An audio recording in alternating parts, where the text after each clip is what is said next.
Hello, everybody, and welcome back to episode number 23 here in the Happy Space Prison. Today, we're going to be doing something a little bit different.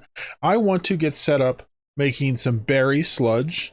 And so I'm going to go through all the steps today to create it from beginning to end, and we'll get a farm set up to do it. So first things first, we're going to go over to a website so I can show you how we calculate some of the things when it comes to food. This is a website called Professor Oakshell's Lab. I use this for a lot of calculations if I decide I want to actually calculate things in this game, because it saves a lot of effort and energy with the math. Oh, and I guess I can mention the PSA that they have up.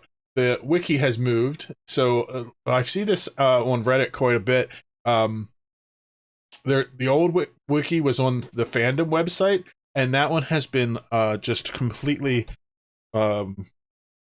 graffitied. Like, people have just griefed it.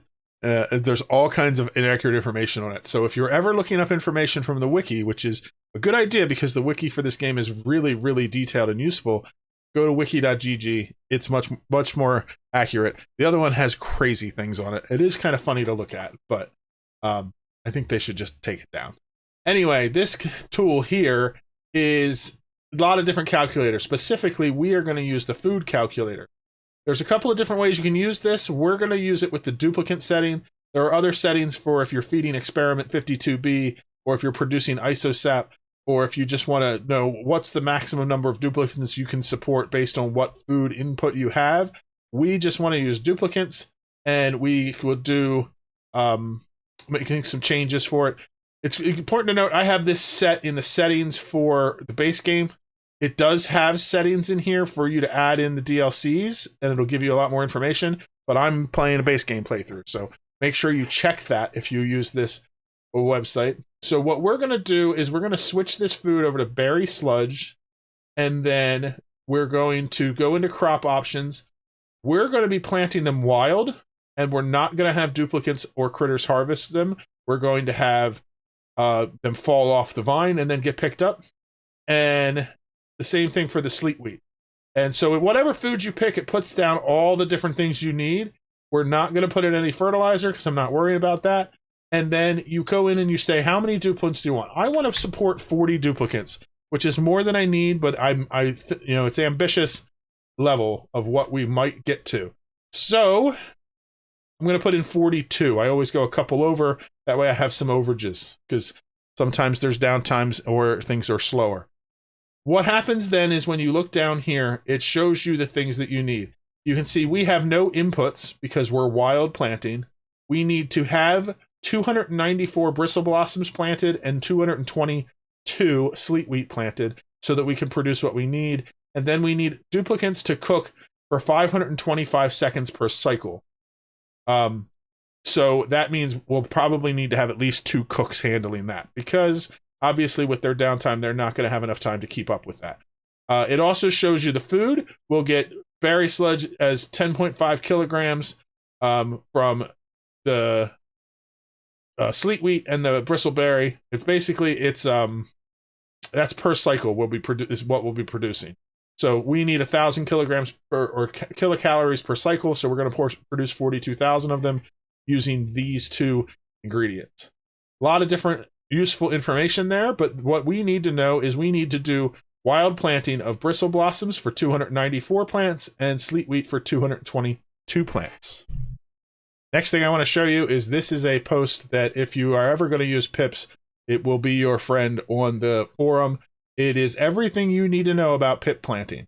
It shows you how to lay things out. It shows you the process of how you have to do them, different ways you can lay it out for different types of crops that you're doing, and how to handle it for trees. All the information you need. It also shows you several methods on how to make natural tiles, though I use a slightly different one than any of the ones that are in here. And it's very, very useful. There's also a mod that allows you to look and see in-game where pips can plant, and if you're trying to plant, you can select the tile and it tells you why they can't plant there. That's also very helpful if you want to use that. I don't, because I just have done it long enough that I know pretty much where they need to go. But this information here is what is really helpful. Let's see.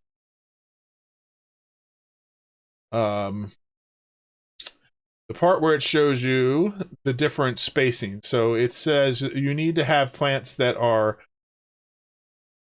basically it checks 5 blocks to the left and down, and 6 blocks up and over. No, it's 6 left, 6 down, 5 right, and 5 up. I always get it backwards in my head. That's why I always have to go look here. So the tile that they're planting in has to have certain rules, and then you can't have more than 2 plants in that box around the plant. So like if a plant's here, you count 6 tiles to the left, 6 down, 5 right, and 5 up. That's why we have to start planting here and work our way this way. So this is just, I wanted to show you for a resource to do it. I'll show you in game a little bit more about how it works, but this is going to be a very long process getting all of our pit planting done. First, we have to get an area built for us to actually plant them. Okay, so I'm back in our world, and I have made a little bit of a mock-up just to figure out spacing for our farm. Unlike most builds where I like to go through and kind of show you as much as I can of what I'm doing as I go through, this is a really large-scale build, and it's really tedious. It's like doing the same small thing over and over and over again. It's probably going to take 150 cycles, maybe 200. And so I'm going to do like jumping from point to point where I check in and show you the key points, and then at the end we'll wrap it up and show you how everything is working, because I think that's the best way to make it understandable as what's going on. So this area that I've mocked up here, for now I just have farm tiles in place, but when I actually build the farm, it's going to have natural tiles in these spots. And the reason I have this worked out is so I can figure out the spacing. And I actually had to go back to one of my previous videos where I've done this before, just to figure out exactly the spacing, because you don't want to mess this up and then get the natural tiles in place and realize you've done it wrong and have to redo that part. So when a pip checks a tile to see if they can plant, let's start with this tile right here. We check to see 6 tiles down, 6 tiles to the right. Hold on, let me think of the math. No, it's 6 tiles down and 6 tiles to the left, and then 5 tiles up and 5 tiles right. So when we check this spot, we're checking 6 tiles down. So this is our first one. 1, 2, 3, 4, 5, and 6. Wait, I did that. Started from the wrong spot. My bad. 1, 2, 3, 4, 5, and 6. So if there is a plant in this spot, we can't plant in this spot. If there's more than 2 total. So when we count from here, we count down here, and then we count over 6 spots. 1, 2, 3, 4, 5, and 6. So if these 3 plants are in place, this tile cannot be planted. So that's why we have to start our planting at the top and work our way down. Similarly, we start from the right and go to the left. If we were to start here and plant a plant, and then plant all 3 of these, when we get to this spot, we're counting 6 blocks to the left, 1, 2, 3, 4, 5, and 6. There would be 3 plants in that spot, meaning this plant couldn't be planted. But if we start here, we're only counting 5 to the right. So we plant these 3. When we're here, we count 1, 2, 3, 4, and 5. We only have 2, which means this one can plant. So we start with these 3, and then we work one at a time, going all the way over to the left, and then we go down to the next row. And when we're down here, we count 1, 2, 3, 4, and 5. This one is outside of its range, and so we can see, then we can start planting here. So this is why it takes a long time. We have to get the whole structure built, and then we have to plant one row at a time to get all the plants in place. Even so, it takes a long time, takes a lot of effort. It is worth it in the end, because in the end, this farm will produce free food for the rest of the playthrough. The only inputs we're going to have is a little bit of cooling to make sure that we keep all the tiles at the right temperature, some power, because we're going to be using lamps to do or ceiling lights to do the bristle blossoms, and then some automation to pick up the plants and send them into storage, because we're not even going to send our duplicants in to harvest them. We'll seal the room off. We'll let them fall off the vine. They'll get picked up by the automation and moved out. And so when we were setting up our numbers in the Professor Oakshell's calculator, that's why we selected wild and no dupe harvest. That way we know exactly how many plants we have. We end up having to have a lot more, but we have no input. This farm will just provide us with renewable food forever. I've taken everything that I did in this cell and I expanded it out to make an entire room for our setup. Oh, I just noticed I have different ones here. That's going to be a real pain to deal with. Anyway, I have each room is sped up. There's 3 and 3. And so I'm not going to build out the whole thing, but I'll show you that I would do a light above each of these. And then this is here. And I would, once we remove the extra blocks, I would put in a conveyor loader in here so that this sweeper can reach all 6 of these and send things out. Then we'd have to run power for the lights and for the sweeper and loader and cooling to keep everything cool. But because we're already running the cooling through the pipe right above them and that everything is going to be right on the ceiling below it, it should be fine.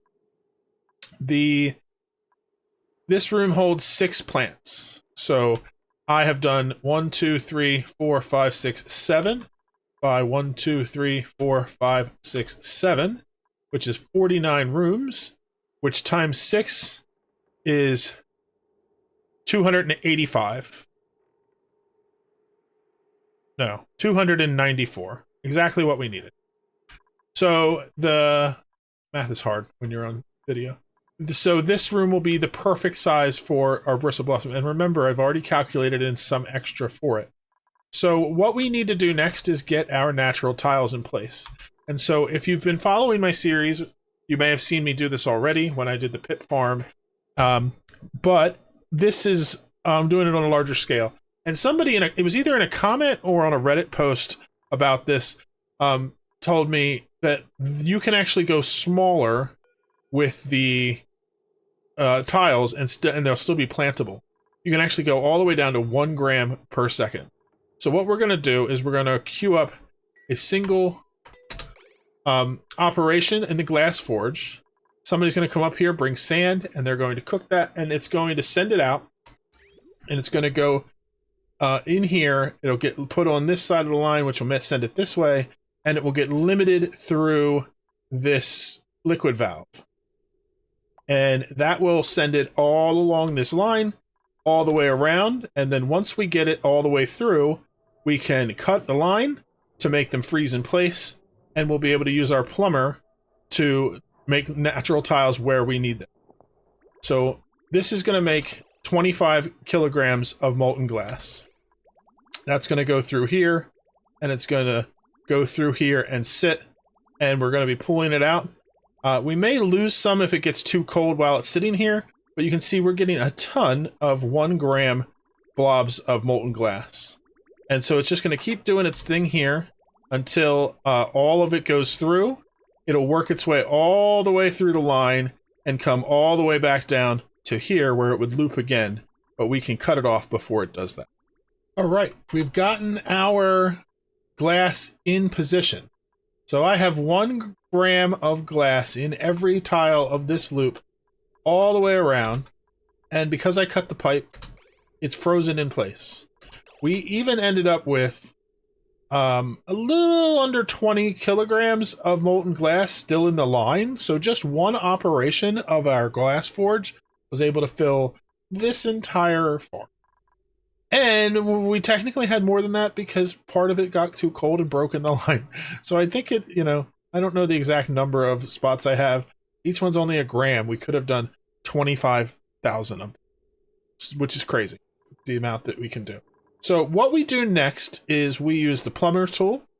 And the plumber tool, we're going to do any one of these ones that are above the drop down that we made so that they can land and create a tile for us.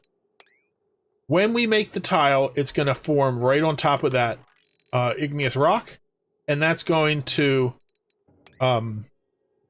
settle there around the pipe, and the pipe will stay inside of it, which means that we can use that pipe to run coolant through, which is great. There's also a way you can do this where you run it through to hydroponic tiles, and then you can deconstruct the hydroponic tiles, and then when you deconstruct them, you would get a tile made. Either way would work fine if you don't want to use a plumber, but I have a plumber, and I have set his priority to tidying, So as soon as I unpause the game, he's going to come up here and he's going to start doing the thing. So let's check and see where he's at right now. He's currently on his way to empty storage. Oh, he's grooming, and then he's going to leave and go do my empty storage. So we can follow him for a little bit and see where he heads as soon as he's done with his current job. Let's speed him up a little bit. I have a mess down here to deal with. We'll deal with that later. What happens is somebody drops off the Slicksters in the wrong place, and then they drop off the wrong fluids in the wrong places. It's not an urgent issue, but it is an issue. So Amari's going to run through. He's going to get to our transit tubes, take that all the way up. We definitely need to work on the transit tubes to give us better access to places as well. All coming in the future. Too many things to do all at once. Okay, so he's going to start going around, and as he empties each line, he's going to put down a natural glass tile, and it's going to take him a little while, but the glass is not going to freeze because it's such a small blob, and he can go through and do all at one time. If you wanted to, you could put in a bunch of plumbers and have them all do it quickly. I have the time. I'm just going to let him do his thing, go through the entire farm. It'll probably take him a few cycles to do it. So we're going to let him do his thing. We'll come back once they're done, and we'll move on to the next step of building this farm. Almost all of our natural tiles are now done. I've also had duplicants putting in the auto sweepers and the power lines, and I'm putting in a row of deodorizers here at the end, just to clear out this polluted oxygen that's still in here. It wouldn't really matter, but I do want it to be gone, so it is fine. The only part where we had trouble is, for some reason, these two rows, when I took the glass out, it formed debris instead of natural tiles. But that's not a problem. I have more glass in the line, so I'm going to connect it here.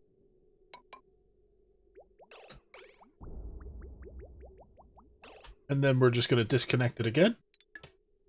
And now we have new lines in there, so we can do our plumbing. I'm going to do these high priority to get it done. And those, we'll get another shot at those 6 spots. We're also getting all of our stuff put in. Once we're done with these tiles, I'm going to remove the supporting tiles here so we can put the lights in. We are going to have to work out how to do the power. We're going to need more than one line because it's going to be a lot. Though honestly, I'm not even sure. I have to figure out. The sweepers are not going to be running except for when they're picking stuff up, and they're not going to all be growing at the same time. So I might just try to connect this whole thing to one line and see what happens. The way I do the lines, I do them with 2 small power transformers, so the line only gets 2K anyway. So even if it draws more power, it is not going to break anything. The only thing it'll do is certain ones won't get power at certain times, and since they're only drawing power when they're being used, the other ones would come on when we do it. I think the only way to do it is to test it. You know, do it for science.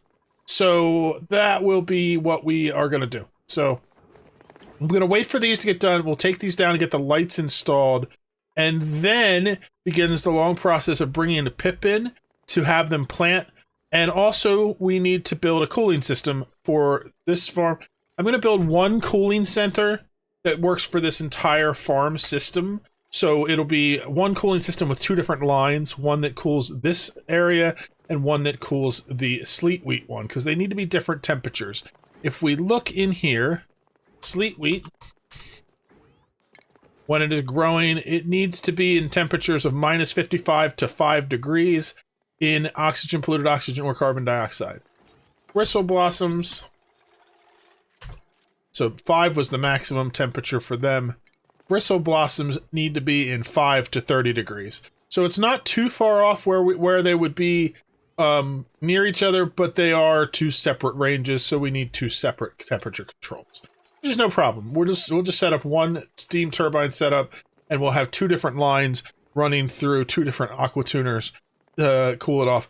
You don't really need a ton for it, so we could probably do it in a much more efficient way. but I have plenty of steel. I have plenty of power. I'm not really worried about it. It's going to run so minimally that it is not going to even be an issue. And then I'll be able to very closely regulate the temperature for the whole area. So now that we have all the tiles in, I'm going to go through. I'm just going to do a queue up for. I'm going to go across like. Actually, I did put in some of the auto sweepers. I guess I'll have to do them individually. Let me make sure I'm doing these right. Just buildings. I don't want to accidentally put in any of the stuff I just did.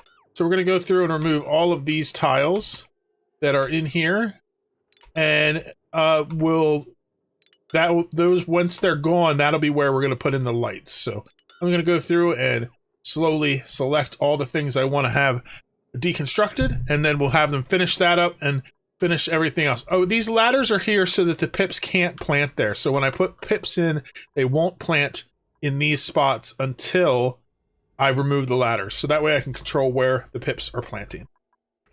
Well, I wanted to bring you along to test while I tested to see if the pips can actually plant in these small glass tiles. But as soon as I dropped the pip down, he planted one immediately. So already been tested. So I'm gonna do priority 7 on these. I already have the power lines down, so once we get the light in place, we'll be able to see if this is growing.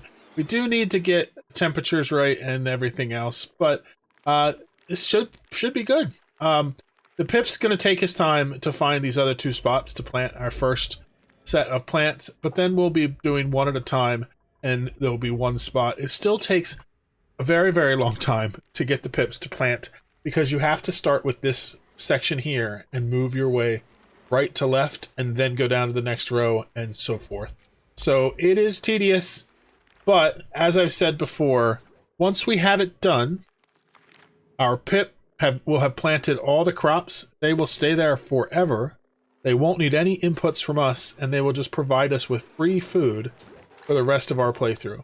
So it's worth the effort and worth the time, but it's something that you really can't do until you have some sustainability going on, because you have to take a long time to get to the point where you're actually going to grow food.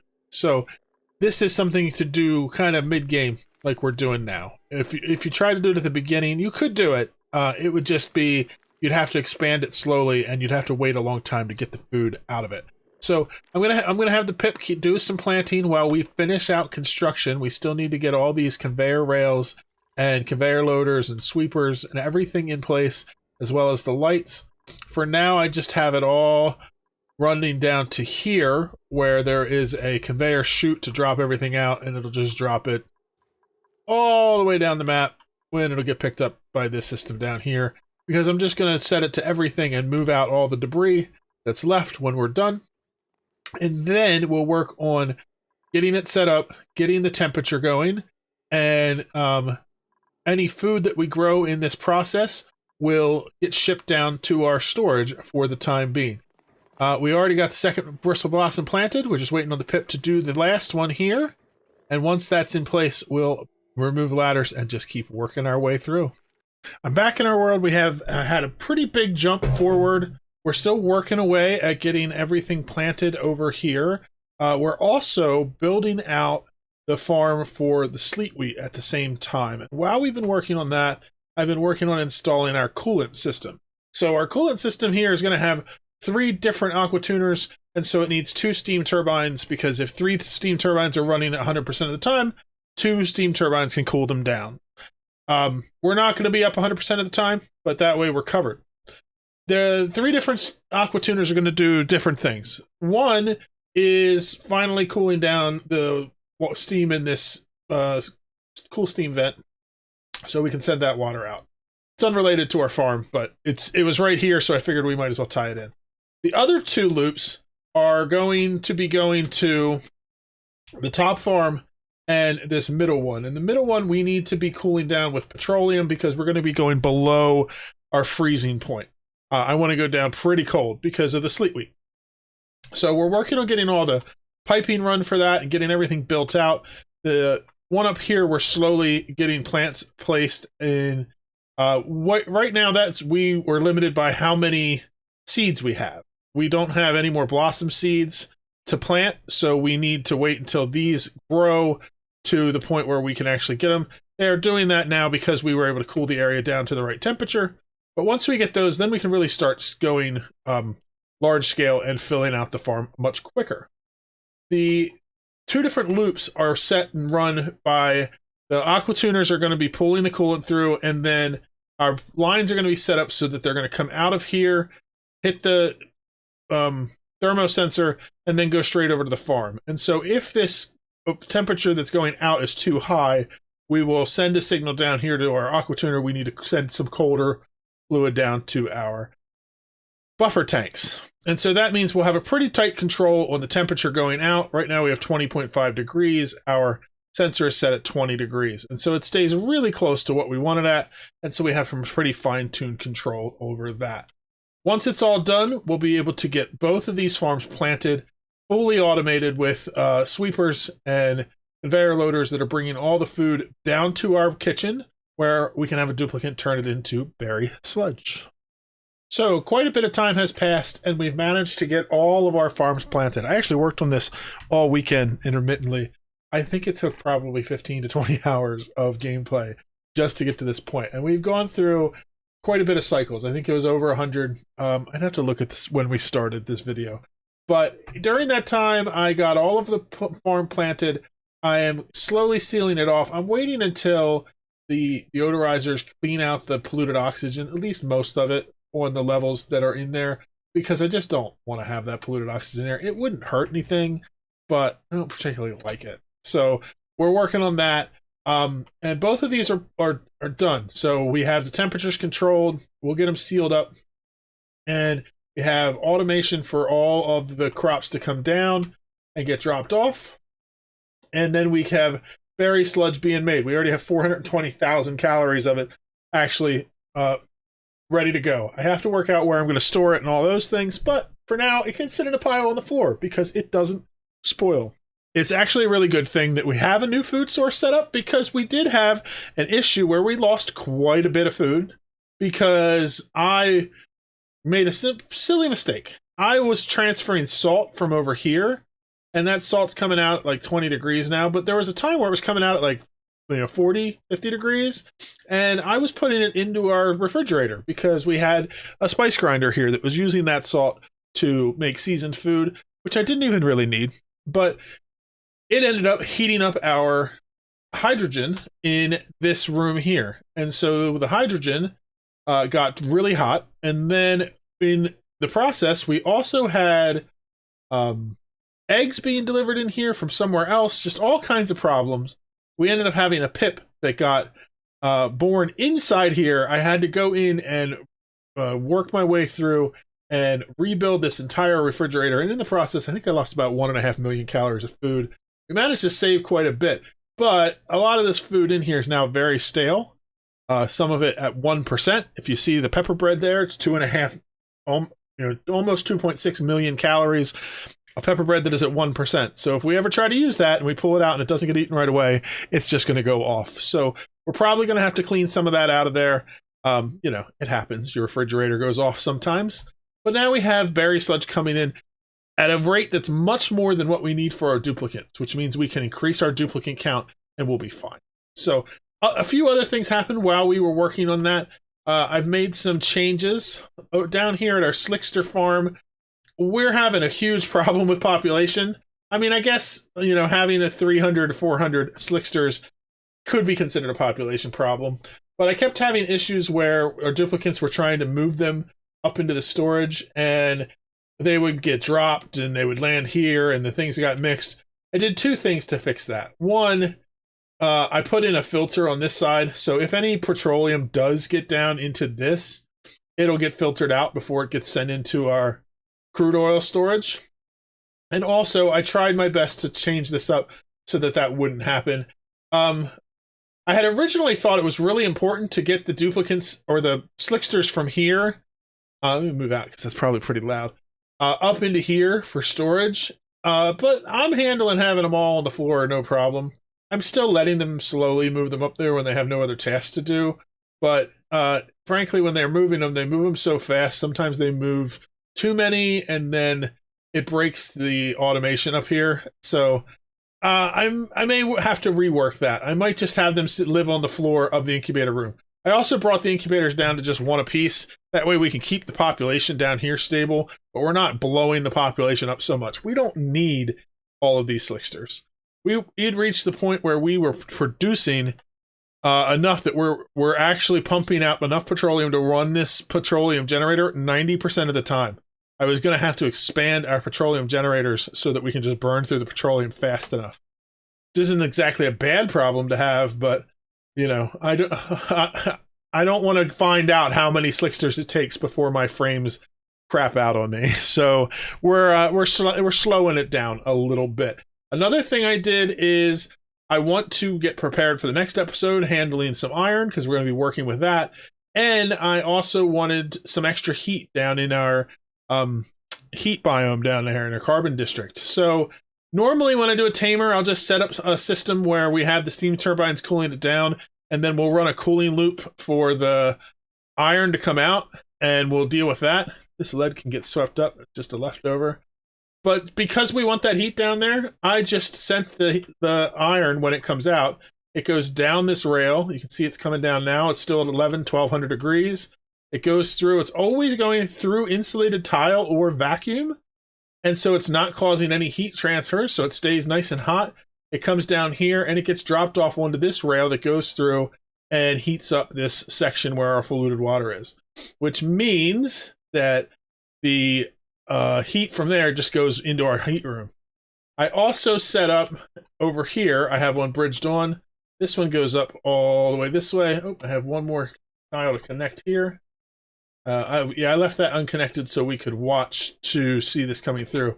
There was actually right there at that spot, there was a part where the power came through in a joint plate, and I did not want it there because when the heat came through in the conveyor, it would heat up that joint plate and cause issues with my gases and liquids down here. But this line goes all the way over here, up this wall, which I built to even out the wall so I'm not going through neutronium. And it stays in this insulated tile all the way up here. And it comes through this one where we are now pulling the items out of here now that we have a path for them to go. And all this iron and abyssalite and igneous rock that we didn't sweep up that is sitting here is getting picked up and shipped down through that system to get cooled off down in our hot room. This I just built, it's the same as the one over there, and I'm digging out the area that was around it. All the extra liquid that was in this ice biome that was up here, I just dropped down into here, so we have one more tank of mixed fluids to deal with.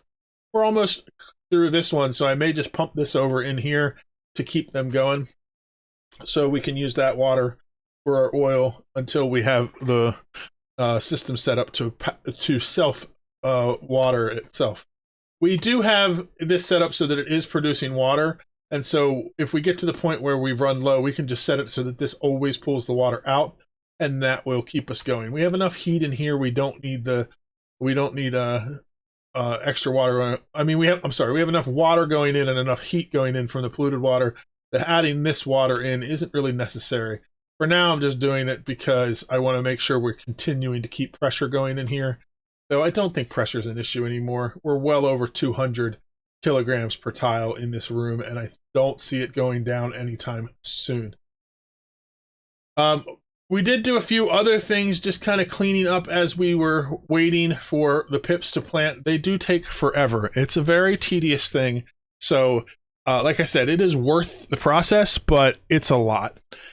But we have everything going, and now we are good. We'll have food for the rest of our playthrough, more than enough food, and we don't need to worry about deep freezing it. I'm going to keep the deep freezer going because I have some stuff in there, and eventually I'd like to make small scale for all the other crops just so I can say I've made them all. But, you know, everything's going pretty good. Oh, the other thing I set up was I put in some pumps to clean up some of our gases down here at the bottom, and I cleaned up our gas storage. So right now, the only issue I'm having is I have the chlorine being stored. I have natural gas and hydrogen, if it gets picked up, sent out to our lines over here to be sent to be used for fuel. But I have oxygen and polluted oxygen just being vented here. which means it's reached the point where we're starting to pump in polluted oxygen, and this is not, it's just pumping it back out into the environment. So we need to start processing the polluted oxygen and storing it away. So I'll work on that soon. But in our next episode, I'm going to work on our most pressing need, which is what I usually do. Whatever need is the most pressing is the next thing we work on. And right now, that is steel. I have added in a bunch of storage for steel so that we can have more and more steel stored up, and we can overproduce over 20 tons. But right now, we don't have the lime to do it. And our lime sources are eggshells and poke shells, because we are out of fossil. The map, we used up all the fossil on the map. We don't have a renewable source in this playthrough. So we're relying on the poke shells from these handful of poke shells that we've collected over time, and the eggshells from our various farms, which is not a lot. So we are using steel a lot more than we're actually doing it. So I'm going to work on a renewable system for making lime and making steel using the oil or iron that comes out of the volcanoes on the map. That way we can produce tons and tons and tons of steel. That'll be our next episode. I hope you enjoyed watching this one. I know there was a lot of jumping around, which isn't always the best, but I think you can understand that's a lot better than having to watch me plant one plant at a time for about 20 hours of play. Thank you for watching, and we'll see you in the next episode. Bye-bye.